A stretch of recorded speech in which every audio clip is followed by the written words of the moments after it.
Bura Qazağın işğaldan azad olunan 4 kəndindən biridir. Qızılacılı kəndindəyik hazırda və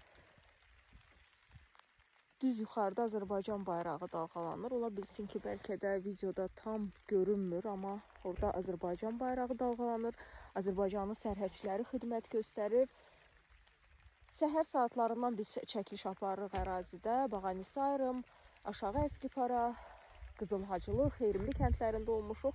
Həqiqətən də möhtəşəm bir təbiətə, möhtəşəm bir havaya sahibdir bu ərazilər.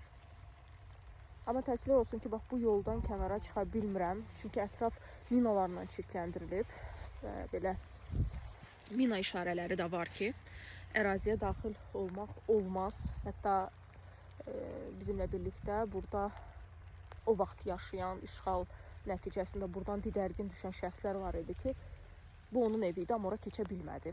Çünki ətraf tamamilə minalanıb və bu yoldan kənara çıxmaq mümkün deyil. Bizdə olan məlumatlara əsasən hətta bu yolu belə tərk edib gedəndə də yola minalar bastırmışdılar. Yəni bacardıqları qədər pislik eləməyə davam ediblər. Son günə qədər, son dəqiqəyə qədər. Evlər darmadağındır. Baxın, evlər burada da darmadağındır. Qarabağdakı kimi bu görüntü bizə yad deyil. Düzdür, ətrafda erməni kəndlərini və ərazilərini də görürük, erməni sərhədçilərini də görürük. Amma bununla belə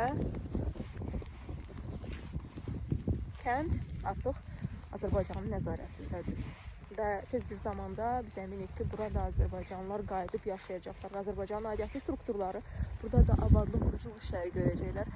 Və bax, bu darmadağın evlər tez bir zamanda öz sahiblərini qarşılayacaq.